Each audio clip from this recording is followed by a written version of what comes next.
우리가 질병은 절대적으로 숨기면 안 됩니다. 원인을 찾아서 그 원인을 해결하는 게 중요하겠습니다. 변실금을 제대로 치료하는 병원이 많지 않아요. 변실금은 절대 부끄러워하시면 안 된다는 얘기 다시 한번 강조드리고요. 안녕하십니까, 밸런스 게임. 오늘은 변실금 얘기할 거죠? 오늘도 늘 그랬듯이 좀 명쾌하고 가볍게 풀어주시면 좋겠습니다. 저희가 이번에 변비변실금 백과사전이라는 책이 나왔습니다. 변실금이 사실은 많은 분들이 잘 모르시고 또 알더라도 숨기는 경우도 많고요. 특히나 어머님들이 얘기를 잘 안 하세요. 그래서 여러분들께서 좀 챙기셔야 될 것 같습니다. 질문 주시죠. 둘 중 더 정확한 변실금 진단을 위해 필요한 검사는 항문 내압 검사, 항문 초음파. 둘 다 필요한데 저는 항문 초음파 검사를 먼저 추천드립니다.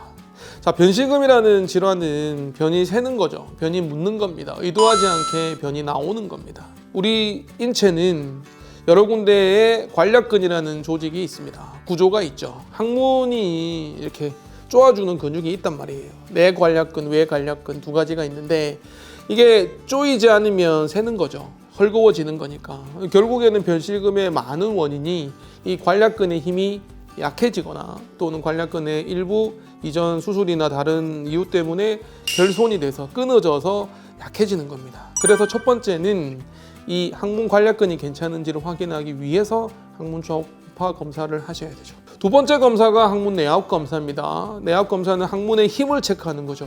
근육의 강도, 얼마나 세냐, 제대로 쪼아주는 힘이 있느냐를 확인하는 검사인데 사실은 그거는 좀 주관적인 결과에 주관적인 면이 좀 영향이 있고 완전히 정확하지 않을 수 있다는 단점이 있기는 합니다. 항문 초음파 검사를 먼저 추천드립니다. 둘 중 변실금으로 내원하시는 환자분들이 더 자주 겪는 감정은 부끄러움, 불안감. 둘 다죠. 부끄럽다는 생각을 더 많이 하시기는 해요. 선택하라면 1번. 근데 저는 정말 이거는 안 숨기셨으면 좋겠고요. 치매도 마찬가지고 우리가 질병은 절대적으로 숨기면 안 됩니다. 병은 널리 알려야지 여러 사람이 도와주고 또 제대로 된 치료를 받을 수 있는 거죠. 부끄러워하시면 안 된다는 얘기를 좀 드리고 싶고, 불안감도 있죠. 외출을 잘 못하세요. 셀까봐, 묻을까봐, 그리고 냄새 날까봐. 그리고 얘기도 잘 안 하시는 이유는 여러 가지가 있겠지만 자식들한테 피해주기 싫은 것도 있겠지만 혹시나 또 치매의 초기 증상일까봐 그런 걱정들 때문에, 불안감 때문에 얘기를 잘 안 하시는데 변실금은요, 치료가 되는 병입니다. 답이 없다고들 생각하셔서 치료를 안 하시는 경우도 많은데 얘기 나중에 드리겠습니다만 답이 있으니까 절대 부끄러워하지 마시고 불안해하지 마시고 변실금을 전문으로 하는 병원을 찾으시면 답을 드릴 겁니다. 둘 중 변실금의 조기 발견에 더 도움이 되는 증상은 묻어나는 변자국, 가스가 새는 느낌. 둘 다요. 예. 가스가 새는 느낌도 좀 들고요. 방구도 좀 잘 나오고 방구를 잘 참기 힘들다고들 얘기하시고 좀 의도하지 않게 시도 때도 없이 방구가 좀 나온다 이런 얘기들도 좀 하시고요. 그리고 실제로 묻는 경우도 있습니다. 변실금의 원인은 여러 가지가 있는데 변비가 과해서 그 변이 넘쳐서 조금 묻는 경우도 있고요. 그 다음에 두 번째는 관략근의 힘이 약해지면서 의도하지 않게 나와서 묻는 경우도 있습니다. 아이들도 좀 있고요. 나이가 있는 분들도 제법 있습니다. 누구든지 생길 수 있는 병이고요. 나이가 드는 노화 과정의 일부라고도 얘기하는 경우도 있고 여러 가지 이유 때문에 생기는 경우도 있기 때문에 약물도 마찬가지지만 원인을 찾아서 그 원인을 해결하는 게 중요하겠습니다. 둘 중 변실금 위험을 높일 수 있는 수술은 치료 수술, 직장암 수술. 둘 중에 고르라 그러면 일단 치료 수술을 선택을 하겠는데요. 사실 직장암 수술도 연관이 있을 수는 있습니다. 직장암은 위치에 따라 좀 다르죠. 직장은 항문에서 가까운 대장을 얘기를 하는데 특히 직장암 중에 항문하고 되게 가까운 직장암은 수술을 재발 방지를 위해서 안전거리를 두고 제거를 하다 보면 어느 정도 관략근 힘이 좀 약해지는 경우가 있어서 직장암 수술 후에도 변실금 설사 같은 게 할 수 있습니다만 흔한 걸로 따지면 아무래도 치료 수술하고 나서 생기는 경우가 있는데 분만 후에도 관략근이 좀 약해져서 변실금이 좀 오는 경우도 있거든요.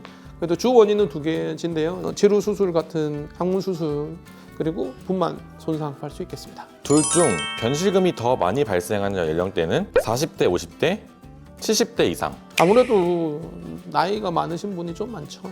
노화 현상 중에 일부러 보는 것도 있으세요. 결국 나이가 든다는 건 근육에 위축되고 근손실이 오거든요. 20대, 40대 짱짱한 근육과 7, 80대 근육은 당연히 차이가 날 수밖에 없는 거고요. 그러다 보면 아무래도 관략근 힘도 좀 약해지게 되고, 그리고 또 분만 과정에서 또는 여러 가지 인생을 살면서 겪게 되는 그런 일들 때문에 드시는 약도 많아지게 되고, 그러다 보면 아무래도 연세가 있는 분들이 좀 많으시죠. 아까 원인을 말씀드렸는데 그 원인에 해당되면은 그 나이에도 생길 수는 있고요. 여러분도 신경 쓰셔야 됩니다. 둘 중 변실금 환자에게 더 도움이 되는 생활 습관은 케겔 운동, 식이섬유 섭취. 둘 다 도움은 되고요. 그 중에 선택하라 그러면 저는 케겔 운동 선택하겠습니다. 케겔 운동은 결국 뭐 요실금 치료, 변실금 치료 다 효과가 있는데, 그리고 바이오 피드백 치료 우리 변비편에서도 말씀을 드렸고 변실금에서도 굉장히 큰 도움이 되죠. 근데 이제 바이오 피드백은 물리 치료이기 때문에 장비가 필요하고 병원에 오셔서 하셔야 되는데, 케겔 운동은 집에서도 얼마든지 하실 수 있습니다. 문제는 뭐냐면 케겔 운동은 많은 분들이 좀 아세요. 근데 문제는 방법이 좀 다양하고 약간 제각각인 면이 좀 있기는 합니다. 그래서 저희가 추천드리는 영상이 있거든요. 재활의학과 의사 선생님이랑 같이 준비한 이 프로젝트인데, 이 원장님께서 추천하는 케겔 운동 방식을 여러분들에게 또 권유드립니다. 둘 중 변실금으로 병원에 더 늦게 오는 환자는 여성 환자, 남성 환자. 아무래도 여성분들이 좀 늦으시죠. 남성분들은 직장 때문에 바쁘셔서 늦는 경우도 있고요. 여성분들도 직장 다니시는 분들은 좀 늦는 경우가 많은데, 제가 이 부분에서 말씀드리고 싶은 건 뭐냐면 부끄러워서 안 오시는 경우가 많다는 겁니다.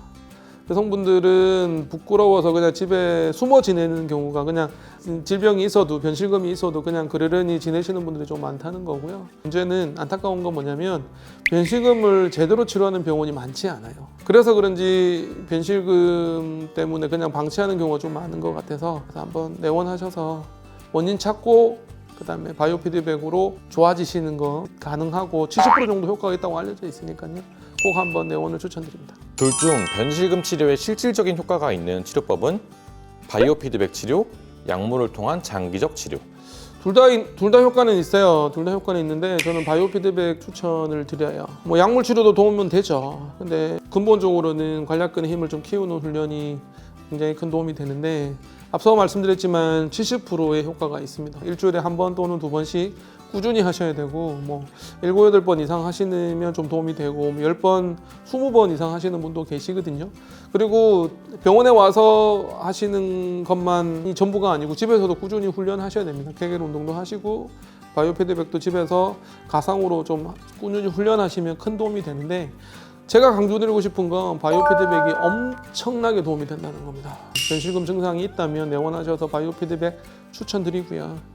문제는 앞서도 말씀드렸지만 이 바이오 피드백 치료 장비를 갖고 있는 병원이 많지는 않다는 겁니다. 아쉽지만 많은 의사 선생님들이 이 변비나 변실금의 바이오 피드백 치료에 대해서 그렇게 관심이 많지는 않는 것 같아요. 그 이유가 뭐냐면 여러 가지가 있는데요. 국가에서 이 변실금, 이 바이오 피드백 치료에 대해서 지원을 많이 안 해줍니다. 그러니까 수가가 되게 낮습니다. 여러분들 입장에서는 급여 가격이 굉장히 낮기 때문에 되게 좋거든요. 그래서 많이 활용하셔야 되는데, 의사 입장에서는 장비 비용은 비싸고 들어가는 의료진들은 많이 투입이 되는데 너무 그걸로 인한 수입이 작으니까 이제 안 하게 되거든요. 꼭 보급됐으면 좋겠고 좀 이 치료가 많이 널리 성행했으면 좋겠다는 생각이 들어서 바이오 피드백 치료 효과가 굉장하다는 점을 마지막으로 강조드립니다. 마지막으로 한 말씀 해주시고 정리해 주시면 감사하겠습니다. 변실금은 절대 부끄러워하시면 안 된다는 얘기 다시 한번 강조드리고요. 치료가 쉽지는 않습니다만 바이오 피드백 치료하면 70% 효과 있다는 점을 다시 한번 강조드립니다. 장편한 외과에서 여러분들을 뵙겠습니다. 고맙습니다.